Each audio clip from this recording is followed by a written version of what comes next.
So as per the NCRT, it says that PCR is a step in which gene of interest is made to undergo amplification. Now amplification here stands for nearly 1 billion copies. So lots of copies are formed within 30 cycles itself. So how it starts, this is a favorite question for board exam for 3 marks. Sometimes they simply copy paste this diagram and skip some of the points, and you may have to identify and fill the things which are missing in the diagram. So anyway, this question can come, and remember PCR consists of 3 steps. Now the PCR stands for polymerase chain reaction, and in this reaction multiple copies of gene of interest or DNA is synthesized in vitro using 2 sets of primers. So the first step is, this is the gene of interest and this is the whole piece of DNA which you have obtained. So how do you go about it? The first step of PCR is denaturation. It is done somewhere around 95 degrees centigrade temperature, and at this high temperature the 2 strands of DNA will definitely undergo denaturation and the bonds are broken and they turn into single-stranded template DNAs. Now because they have become single-strand template DNA, it is very easy to make 2 enzymes to start the process of complementary chain formation. And if this process is made to undergo a number of time, lots of copies will be formed for us. So the second step is, if you remember the genetics or 6th chapter, DNA polymerase enzyme is not able to start the process, it can only continue the process. So we need an artificially synthesized primer. Here that artificially synthesized primer is not RNA, it is a complementary small oligonucleotide which is synthesized artificially by scientists. And remember, these primers are pieces of DNA complementary to the 2 ends. Now we need a set of primer. When we say a set of primer, that means we need 2 primers. One will attach here. Now you have to be very specific with the attachment position. Reading starts from 3 ends, and the new strand is formed from 5 ends. So you have to follow this rule. If you draw it in a wrong manner, your marks would be deducted for that.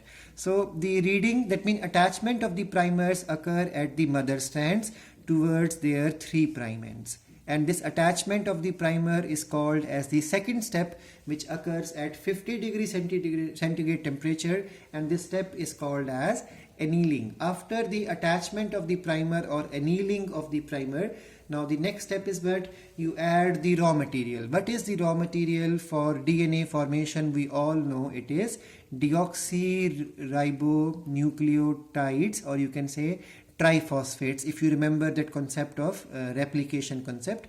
So we need deoxyribonucleoside triphosphates, and we need the enzyme which is DNA polymerase enzyme. Now the only twist in this whole picture is that DNA polymerase enzyme used here is a special type. So let me read from the NCRT itself. The enzyme required in this process is a special enzyme which comes from the bacterium called as Thermus aquaticus. Now why this only reason, that's why it is called as tag polymerase. T stands for Thermus, AQ stands for ag. So tag polymerase. Now this tag polymerase is obtained from a bacterium which survives in high temperature. Because this bacteria has the ability to live in high temperature, so its mechanism of metabolic reactions also occur in high temperature. So its enzymes are also not sensitive to high temperature. So because the problem is PCR requires high temperature. At this high temperature, extension is a 3rd step. Any normal DNA polymerase enzyme will break down, it will not function. So to overcome this problem, we need only Thermus aquaticus derived DNA polymerase, which is called as tag polymerase. So once we attach the primers, annealing, second step we add the raw material, and then we add the special DNA polymerase, tag polymerase. Extension, the 3rd step will start, and then the readings will be done and DNA complementary strands will be formed. And if we do the same thing in the cyclic manner, lots of copies of DNA would be formed. So that's why this is the best method of creating large number of copies of piece of DNA in a short duration of time. Let's quickly go through the notes also. So denaturation occurs somewhere at 94 to 96 degree temperature. At this temperature, both the strands will separate. It is also called as the melting of double-stranded DNA. After that, annealing occurs at around 40 to 60 degree temperature, and during this process, two oligonucleotide, remember it's DNA, not RNA here, primers are hybridized or annealed or joined to the single-stranded template DNAs, but remember it will always attach to the 3' end of the parent strand, and this is also called as the joining. Third step is extension, which is also called as polymerization, which occurs at 72 degrees centigrade temperature, for which we need Thermus aquaticus derived DNA polymerase called as tag polymerase, which synthesizes the DNA region between the primers using the deoxynucleotide triphosphates in the presence of magnesium ion. So this is how PCR functions takes place. Now, what is the role of PCR? We'll be learning about that in the next chapter also in detail. Just a small introduction that PCR is used for gene therapy. What is gene therapy?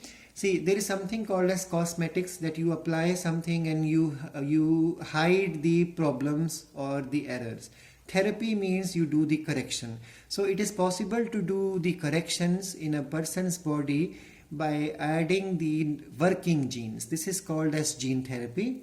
Then we have fossil study possible with the help of PCR. Even prenatal genetic disease can also be diagnosed at the earliest stages with the help of PCR. Plant pathogen diagnosis can also be done with PCR. DNA fingerprinting involves PCR, and even HIV detection and detection of mutations, all these are possible with the help of the PCR.